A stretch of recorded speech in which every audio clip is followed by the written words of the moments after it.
태극신검 2회를 시작하겠습니다. 이상국가의 가변 형식. 그전에는 이상국가의 부변 형식을 다루었죠. 그래요. 모든 국가는 자연환경, 지리적 조건, 거쳐온 역사적 과정이 다르기 때문에 국가를 구성하는 요소들의 형태 역시 동일하지 않으며 그러한 요소들이 결합하여 일체를 이루고 있는 국가 역시 동일한 형태를 지닐 수 없습니다. 본질은 같더라도 다른 형태를 지닐 수 있다. 그렇게 이해하고 있죠. 그러한 형태는 가변적이다 이런 얘기겠죠. 동일하지 않은데 인위적으로 동일하게 만들려고 한다면 그로 인해 국민들은 고통과 그에 대한 사회적 비용을 지불해야 합니다. 하지만 여기서 각 국가들의 특수성을 살펴보기 위해 전 세계의 모든 국가들의 역사적 과정을 살펴볼 수는 없는 노릇이며 이는 각 국가에 속한 국민들이 각자 해야 할 몫이기도 합니다. 그래요. 본질적인 부분과 특수적인 부분을 각국의 국민들이 살펴볼 수 있겠죠. 잘 안 하죠. 사람들이 잘 모르는 거예요. 여기서는 특수성을 고려하여 이상국가의 형식을 만들어내는 방법만을 고찰할 것이며 그래요. 많은 국가들을 살펴보면 도움이 되겠죠. 한 국가를 살펴보는데도 많은 시간과 노력이 필요하겠죠. 그래요. 이 글의 장르는 핵심을 다루는 비급이게 그렇게 하는 것이 목적에도 합치되는 것이라고 하겠습니다. 그래요. 여러 국가들을 여기서 살펴보진 않는다는 거예요.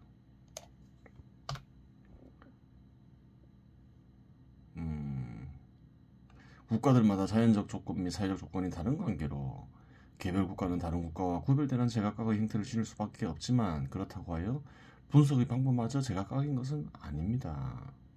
특수성이 있다 해서 그래요. 인식하는 방법이 다른 것은 아니다. 그렇게 얘기하죠. 형태가 다르다는 것은 관찰되는 현상이 다르다는 것을 의미하는 것이지 본질이 다르다는 것을 가리키는 것은 아니기 때문이다. 본질은 뭔가요? 어떤 대상을 있게 하는 참된 뜻을 가리키죠. 본질을 파악한다면 제각각의 현상이 본질과의 관계에서 어떤 의미를 지니고 있는지 파악할 수 있게 되며 본질과의 관계 속에서 문제점 역시 파악할 수 있게 되고 나아가 문제 해결책도 강구할 수 있게 됩니다. 그렇겠죠. 공적 영역의 가변 형식.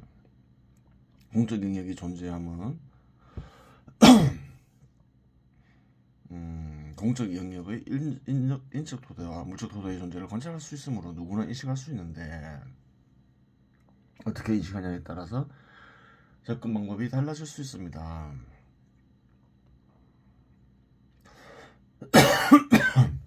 이러이러한 기능이 존재해야 한다거나 이러이러한 부수가 존재해야 한다거나 하는 식으로 접근하면 정말 필요한 것인지 세금을 들여서 그러한 부서를 설치하더라도 제대로 된 역할을 할 수 있을지 알 수가 없습니다. 어떤 당위론적으로 접근하지 마라. 그렇게 이해하고 있는 거죠. 이는 공적 영역을 정태적으로 바라본 관념의 소산인데 실상 공적 영역 역시 역사적 과정 속에서 생성 발전한 것으로 정태적으로 접근하면 시행 과정에서 많은 시행착오를 겪을 수밖에 없으며 국민들의 세금은 낭비되고 기능 역시 제대로 수행되지 않을 것입니다. 단위론적으로 접근하면 어떤 유행하는 견해, 어떤 시대, 어떤 장소에서 유행하는 견해에 입각해서 공적 영역을 생각하기 쉽죠. 그런 건 잘못된 것이다. 이렇게 이해하고 있는 거예요. 공적 영역은 사적 영역에서 생산한 생산물과 교환 가능한 화폐와 같은 대상을 통해 인적 토대와 물적 토대가 구성됩니다. 화폐가 없을 때는 그냥 생산물이었겠죠. 근데 화폐도 역시 생산물을 얻기 위한 수단인 거죠. 생산물을 직접 이렇게 거두지 않는다 이 말에 따른 의미지 사실은 생산물을 거두는 거죠. 화폐로 생산물을 사니까. 따라서 취지가 아무리 좋더라도 국익이나 국민들을 위한 기능을 수행하지 못하면 결국 국민들을 수탈한 결과를 낳게 됩니다. 그래요. 보겠습니다. 사회에서 가장 존경할 만한 계급에 속하는 어떤 사람들이 노동도 활동이나 적는 게 더 낫겠죠. 애덤 스미스가 국부론에서 한 말인데,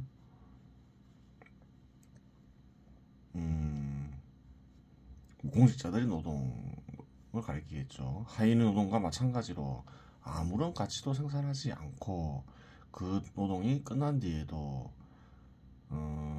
그 끝난 뒤까지 지속하고 후일에 그것과 교환으로 같은 양의 노동을 획득할 수 있는 어떤 항구적인 대상 또는 판매할 수 있는 상품을 형태로 고정되든지 구체화되지 않는다.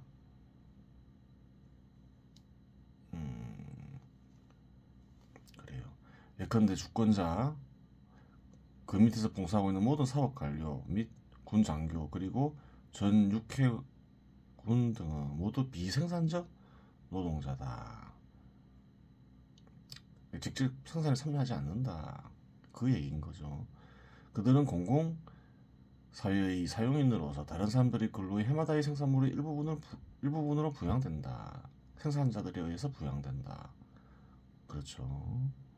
현 시대에서는 기업에 참여하는 생산자들에 의해서 공직자들이 부양되고 있는 거죠.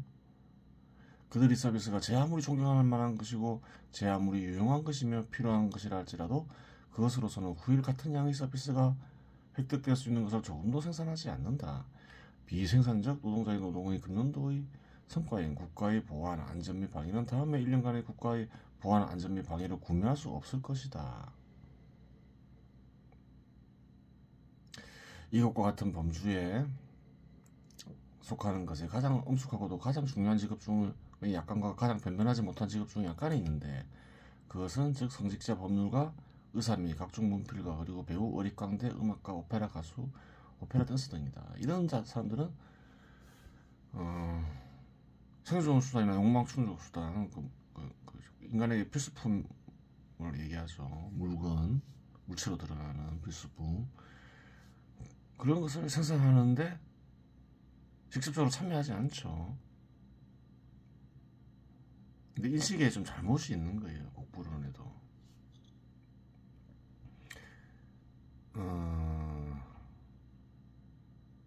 무엇이 문제일까요? 아무런 가치도 생산하지 않는다. 공직자나 거기 사람들. 이렇게 쓰면 안 된다는 거예요.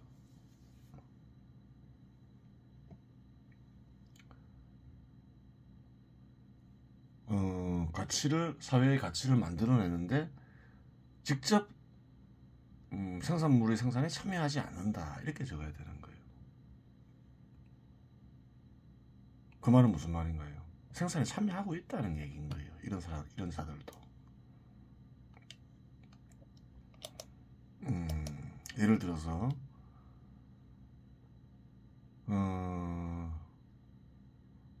군대를 생각해보죠. 다른 것도 다 마찬가지겠지만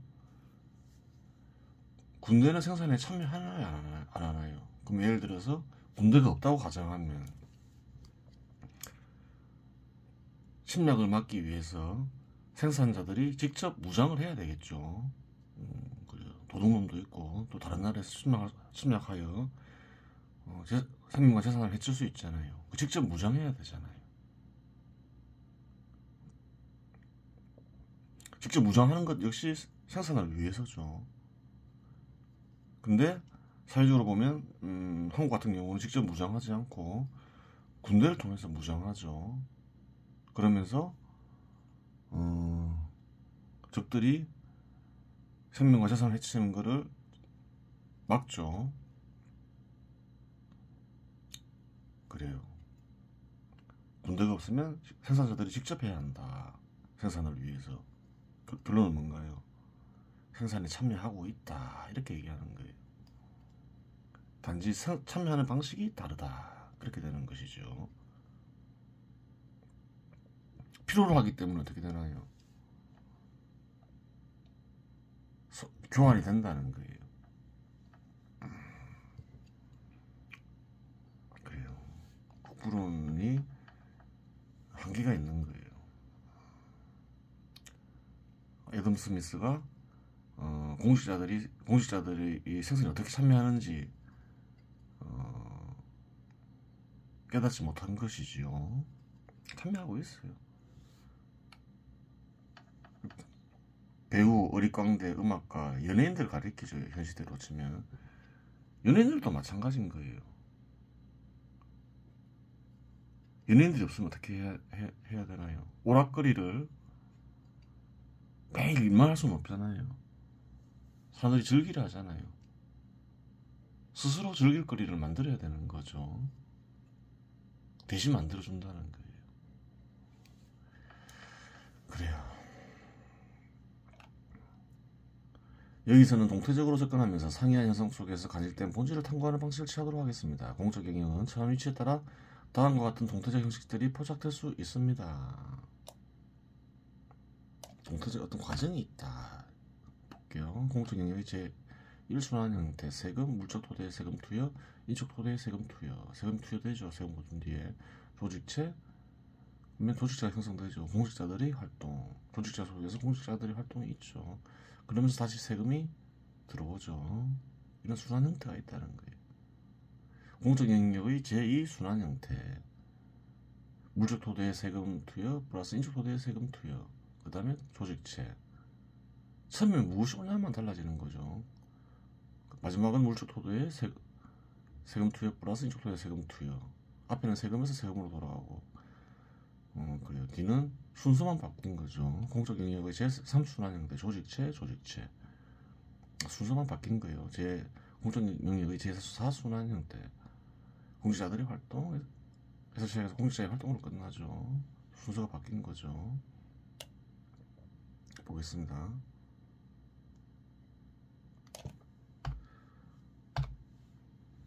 초창기 공적 영역을 구성할 때에는 순환의 처음을 확인할 수도 있겠으나 끊임없는 순환 과정에서는 처음과 끝을 구별하는 것은 의미가 없으며 순차적으로 진행되는 것이 아니라 동시에 진행되며 일체를 이루고 있다고 하겠습니다.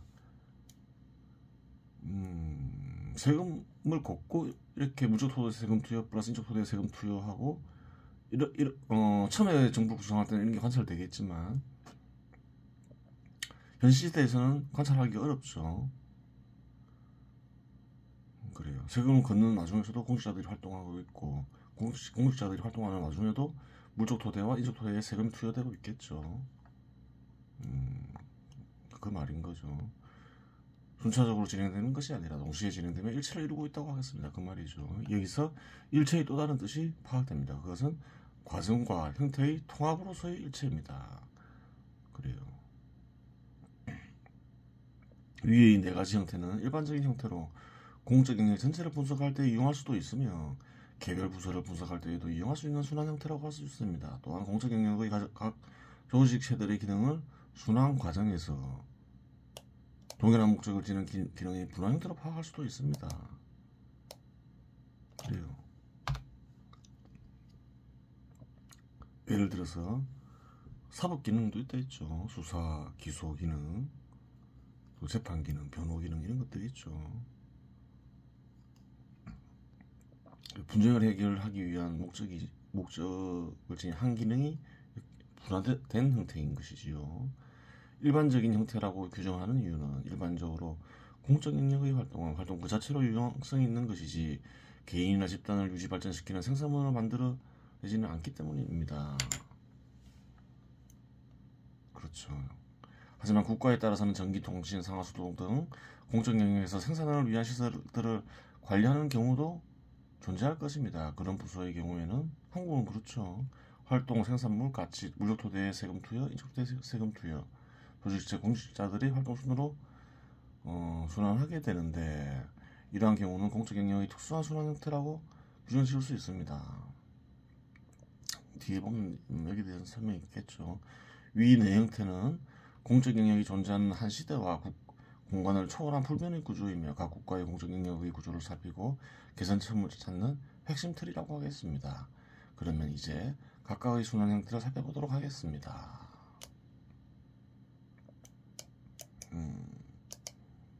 그래요. 살펴보면 되겠죠.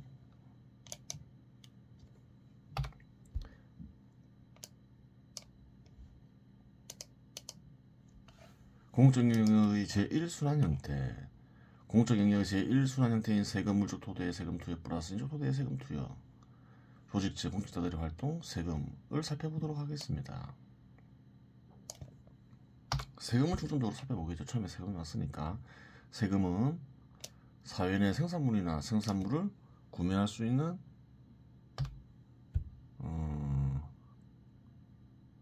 가치를 간직한 화폐와 같은 대상의 일부를 공적 영역의 생산 유지를 위해 이전한 것입니다. 그렇죠. 대체로 그렇죠.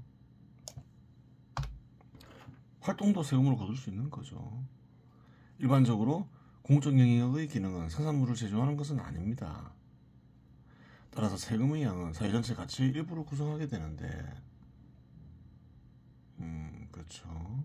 생산자로부터 거두니까 그렇겠죠. 그 양이 너무 적으면 공적 기능의 수행이 이루어지지 않아 국부의 유지 생산이 어려울 수 있으며, 그 양이 너무 많으면 양적 성장을 위해 투여할 가치 부분을 침해하여 사회의 양적 성장은 이루어지지 않습니다. 그렇죠. 사람은 일을 하고 일을 할 목적이 있죠. 생존을 위해서. 사회 전체를 봐도 마찬가지죠. 생존을 위해서, 또 발전하기 위해서 일을 하죠. 발전할 몫을 세금으로 다 걷어버리면 어떻게 될까요? 발전할 수가 없겠죠.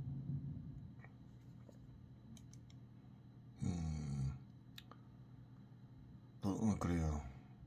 또한 만일 공직자들이 수행해야 할 기능을 망각하고 사회의 조건을 변하면 세금을 통해 치부하려고 한다면 성장은 고사하고 사회의 양적 감소가 이루어질 수도 없습니다. 이루어질 수도 있습니다. 그렇죠. 사회 유지 발전에 그런 건 필요 없다 생각하고 내가 그냥 부유해져야 되겠다, 권력을 이용해서 마구 수탈을 하죠. 그러면 사회 대부분의 구성원들은 발전은 고사하고 생존에 필요한 것도 빼앗길 수 있는 거죠. 그러면 어떻게 되나요? 양적 감소가 이루어질 수도 있다, 이렇게 얘기하고 있는 거죠. 이러한 경우는 공적 영역을 담당하는 공직자들이 공적 영역의 목적을 상실할 때 주로 발생합니다. 특정 집단의 이익을 반영하는 것을 공직을 맡은 목적이라고 생각하거나, 공직자 개인의 자기 발전을 공직을 맡은 목적이라고 생각하거나, 주상적인 개념, 민주주의 실현, 자유평등의 실현 등을 목적이라고 생각할 때 공적 영역은 제 기능을 수행하지 못하게 되는 것입니다. 어떤 추상적인 것을 실현하기 위해서 희생이 필요하다 이러면서 수탈하기 시작하면 문제가 커질 수가 있다는 거예요.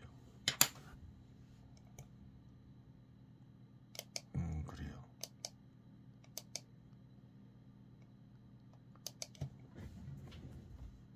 민주주의 실현.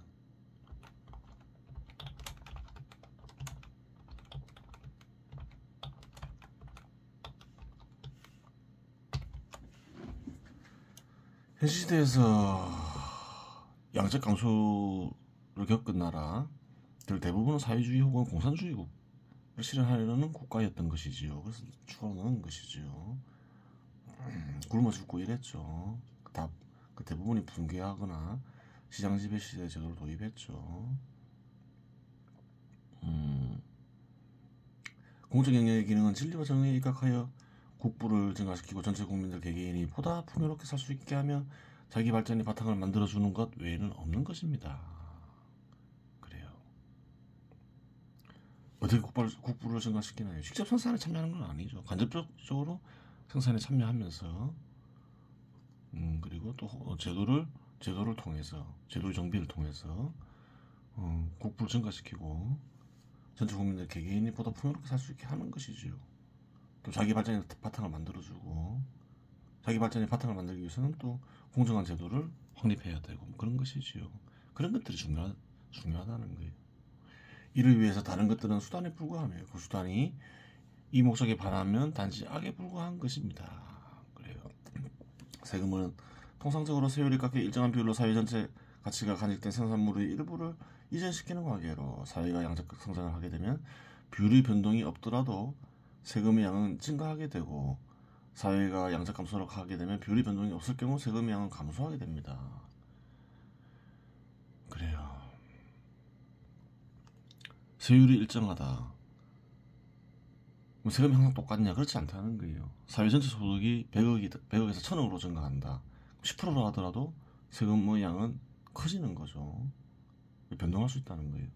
따라서 전체 사회의 가치 대비 적정 세금 비율을 찾는 것이 국가의 양적 성장에서 중요한 문제가 됩니다. 최적의 세금 비율을 찾는 것은 세금의 양만을 분석하는 것으로는 불가능한 일입니다. 최적의 세금 비율을 찾으면 좋겠죠. 여기 주석이 달려있죠. 물론 정부 기능의 수행에 문제가 발생하지 않는다면 세율은 낮을수록 좋다. 따라서 최적의 세금 비율은 시대와 지역마다 달라진다. 그렇겠죠. 정부 기능을 수행하는데 충분하다. 충분할 만큼만 세율이 있어야 되겠죠. 사적 영역에서는 생존을 위해서 또 그래요. 개개인들의 풍요로운 삶을 위해서 세금을 적게 내는 게 좋죠. 그리고 기업들은 또 투자를 위해서 투자도 해야 될 것이고 남는 돈이 있으면 어려울 때를 대비해서 보관도 해야 될 것이고 그런 거예요. 그 이유는 조직지 역시 취하는 형태에 따라 성과의 결과가 달라질 수 있으며 공직자 개개인의 활동에 따라서 결과가 달라질 수 있기 때문입니다. 하지만 세금원으로 구성할 경우 세금 비율이 20%일 경우 기능의 수행이 15%로 동일한 역할을 수행이 가능한 경우 15%가 더 최적 세금 비율에 접근하는 것이고 사회의 양적 성장이 이루어져 동일한 비율에서 더 많은 세금이 거칠 경우 동일한 세금용으로 동일한 효과를 낼 수 있다면 세금 비율을 낮추는 것이 옳습니다.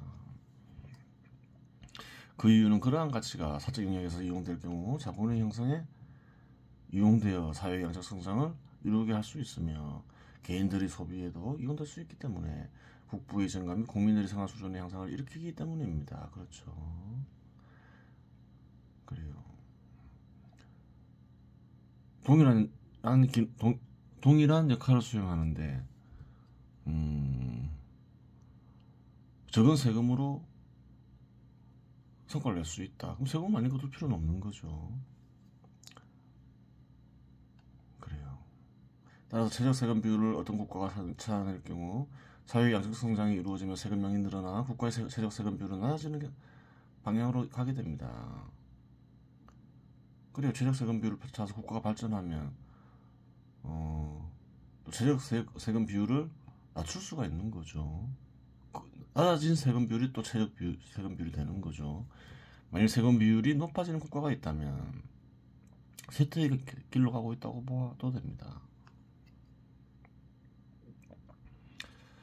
세금에 대해서 얘기하니까 모든 국민들은 동일한 권리와 동일한 의무를 지니죠. 그 말은 무슨 말일까요? 세금 역시 어떤가요? 동일한 의무를 지는 게 원칙으로 맞죠. 쉽게 얘기해서 가난뱅이나 아주 부자나 다 동일한 금액으로 세금을 내는 게 사실은 맞아요. 동일한 권리와 의무를 누리기 위해서는. 근데 현 시대에서는 그게 불가능하죠. 세금이 안 거치죠. 근데 사회가 아주 발전하게 되면 어떻게 될까요? 한도 돌파도 얘기했지만 정부 기능이 정부가 정부를 유지하고 발전시키는데 큰 세금이 필요 없고 또 개개인이 큰 풍요를 다 누리게 되면 동일한 금액을 다 낼 수 있게 되겠죠. 그래요. 그래야지 이제 국민의 권리와 의무도 제대로 보장이 되게 되는 거예요. 그렇겠죠.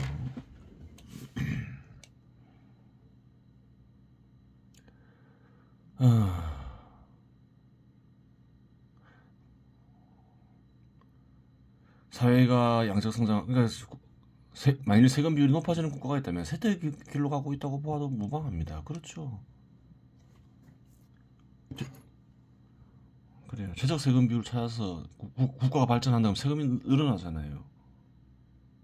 그럼 세금 비율을 줄일 수 있는 것이죠. 근데 그 반대로 가고 있다. 그 말은 쇠퇴의 길로 가고 있는 것이다. 이렇게 얘기하고 있는 거예요. 사회가 양적 성장할 경우 세금의 비율에 변동이 없더라도 전체 세금량은 증가할 수밖에 없는데 세금 비율까지 높아진다는 말은 사적 영역에 대한 공적 영역의 수탈이 진행된다는 것을 가리키고, 이런 사적 영역의 자본의 유지 생성 조건을 악화시키는 것을 가리킵니다. 그래요.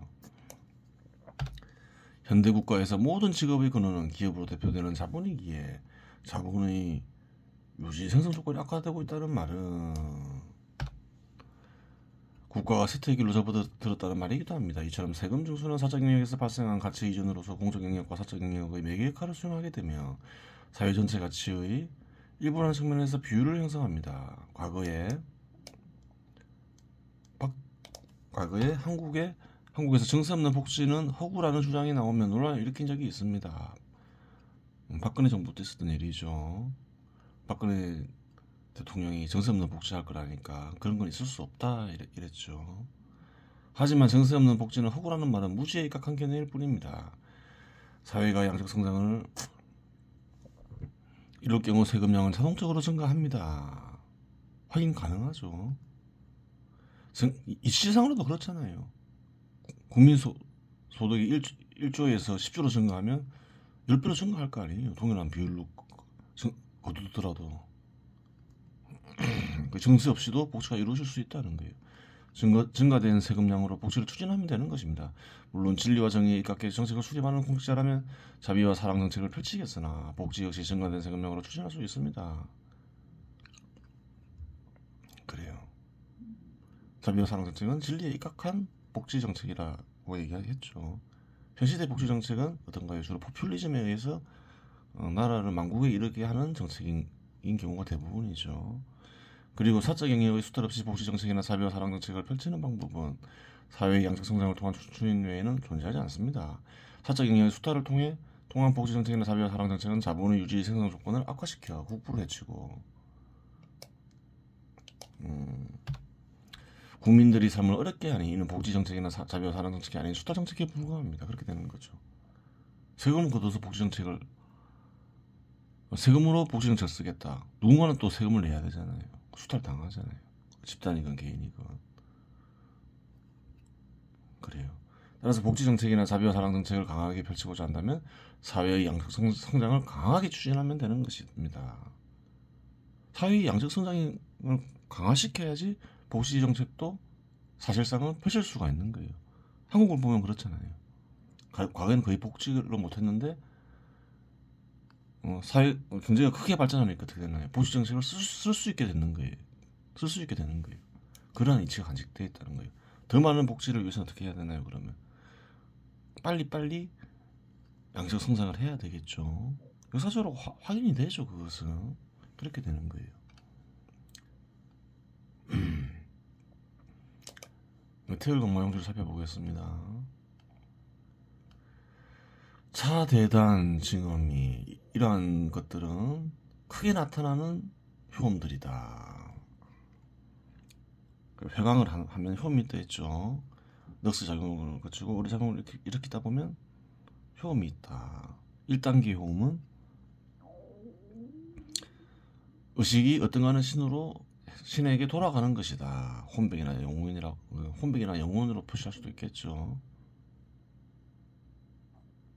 혼백이나 영혼이 어떤가는 신으로 돌아가는 것이겠죠. 그래요. 혼백과 영혼은 같은 말이죠. 그래요. 어떤가는 신에게 돌아가서 다시 이제 의식으로 돌아오겠죠. 그때 누가 들어온다 했나요? 어떤가는 신이 들어온다. 어떤가는 신에게 되돌아가서 어떤가는 신을 강림시키는 것, 의식을 통해서. 그것이 1단계이다. 그러면 2단계는 뭐라 했나요? 어떤가는 신을 통해서 마음을 어떤가는 신과 같이 만드는 것, 그것이 2단계이죠. 이 두 가지 호흡은 큰 용어입니다. 큰 용어의 두 가지다. 이렇게 얘기하는 거예요. 자잘한 용어들도 있다. 이 말 하겠죠. 현재 징험, 가고, 삼류, 유삼. 현 시대에도 나타나는 효험으로는 현 시대에서도 나타나고 확인 가능한 효험에는 3가지가 있다. 이렇게 얘기하죠. 일측 작업. 한 가지는 앉아서 행하노라면 비유적 표현이죠.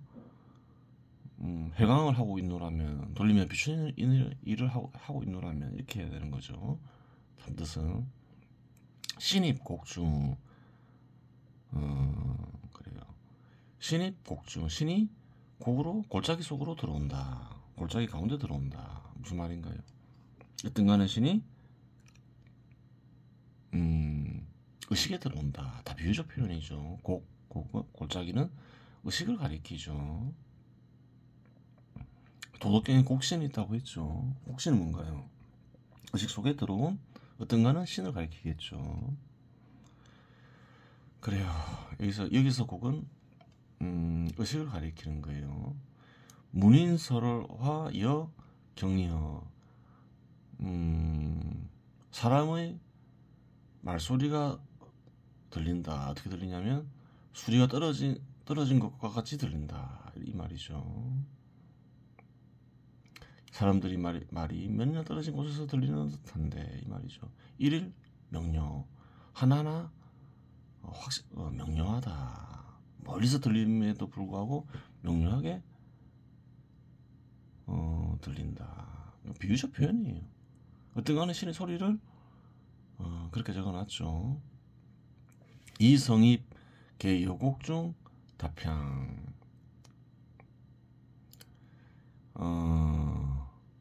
소리가 소리인데 마치 이제 골짜기에서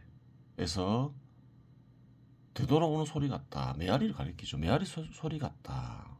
어떤 간에 신의 소리가 그렇다는 거예요. 명료한 측면이 있고 또 메아리 소리라는 건 뭔가요? 좀 모호한 측면이 있다. 뭐 이 말이겠죠. 애매한 부분이 있다. 애매한 부분이지만 어떤 간에 신의 소리는 분명하다. 이렇게 얘기하는 거죠. 무슨 말일까? 봐야 되겠죠. 미상불문. 일찍이 들어보지 못한 소리이다. 어떤 간에 신의 소리는 일찍이 들어보지 못한 소리다. 이렇게 얘기하는 거죠. 내가 한 번도 들어보지 못한 소리이다. 근데 그런 소리가 왜 들리냐? 자위 이는 신이 곡중에 있기 때문이다. 신은 어떤 가는 신을 가리키죠. 어떤 가는 신이 의식 속에 있기 때문에 일찍이 들어보지 못한 소리를 듣게 된다. 근데 메아리 소리 같다. 좀 이상한 부분이 있다. 모호한 부분이 있다. 이 말이죠. 수시가이자음. 언제든지 스스로 이러한 일은 경험할 수 있다. 의식이 어떤가 하는 신이 들어온다. 의식에 또 누가 들어오나요? 혼백이나 영혼이 들어오죠. 혼백이나 영혼은 의식을 통해서 말하고 인식하니까 의식을 통해서 이루어지면 혼백을 통해서 이루어졌다고 보통 생각을 하죠. 일반인들은. 그렇기 때문에 모호하다는 거예요. 혼백의 소리가 의식을 통해서 나가기도 하고 어떤 간에 신을 강림시킨 이가 있다. 그럼 어떤 간에 신의 소리도 의식을 통해서 어떤 간에 신의 소리를 듣는 거예요. 그러다 보면 어떻게 되나요? 혼백은 이것이 어떤 간에 신의 소리인지 혼백의 소리인지 헷갈릴 수가 있다는 거예요. 한번 보겠습니다. 참뜻. 어떤 간에 신으로 돌아가 어떤 간에 신을 강림시키는 효험이나 마음을 어떤 가는 신의 마음과 같이 되게 하는 효험은 큰 효험을 단계별로 나눈 것이고 이해에도 확인할 수 있는 효험들을 3가지 정도로 추릴 수 있다. 그중 하나는 넋의 작용을 거치고 어리작용을 일으키며 어떤 가는 신의 소리를 듣는 것이다. 어떤 가는 신의 소리 같긴 한데 쉽게 알아차리기 어려운 소리가 있는데 분명 무엇을 알아차리기 어렵다는 건가요? 어떤 가는 신의 소리 같긴 한데 정말 어떤 가는 신이 한 말인가? 그것을 의심한다는 거예요. 분명 그 소리는 일찍이 한 번도 들어보지 못한 소리이다. 한 번도 들어보지 못한 어떤 간의 신의 소리 같은데 어찌 쉽게 어떤 간의 신의 소리인지 알아차리지 못하는가? 쉽게 알아차려야 되는 것이 아닌가? 한 번도 들어보지 못한 소리면 왜 쉽게 알아차리지 못하는가? 이렇게 얘기하고 있는 거죠. 이는 혼백이나 어떤 간의 신이 의식에 동시에 들어와 있고 의식을 통해 어떤 간의 신의 소리가 말해지고 들리기에 능히 어떤 간의 신을 강림시킬 수 있는 이 역시 혼백의 소리를 어떤 가는 신의 소리로 착각한 것이 아닐까 의심하기 때문이다. 그래요. 하여간 이러한 경험은 언제든지 할 수 있으며 기록이나 소리로 남겨놓으면 나중에라도 명확히 확인할 수 있다. 그래요. 시대가 많이 좋아졌죠. 얼마든지 기록이나 소리로 남겨놓을 수 있죠. 그 순간에는 의심할 수도 있고 뭐 확신할 수도 있는 것이겠지만 시간이 지나면 어떻게 되나요? 다 잊혀지죠. 확신을 했더라도 시간이 지나면 의심할 수 있게 되는 것이지요. 근데 현 시대에서는 어떤가요? 보완이 가능하다. 소리나 기록으로 남겨놓으면 명백히 분명히 확인할 수 있다. 그렇죠. 그렇게 되는 거예요. 이번 시간 여기서 마치겠습니다.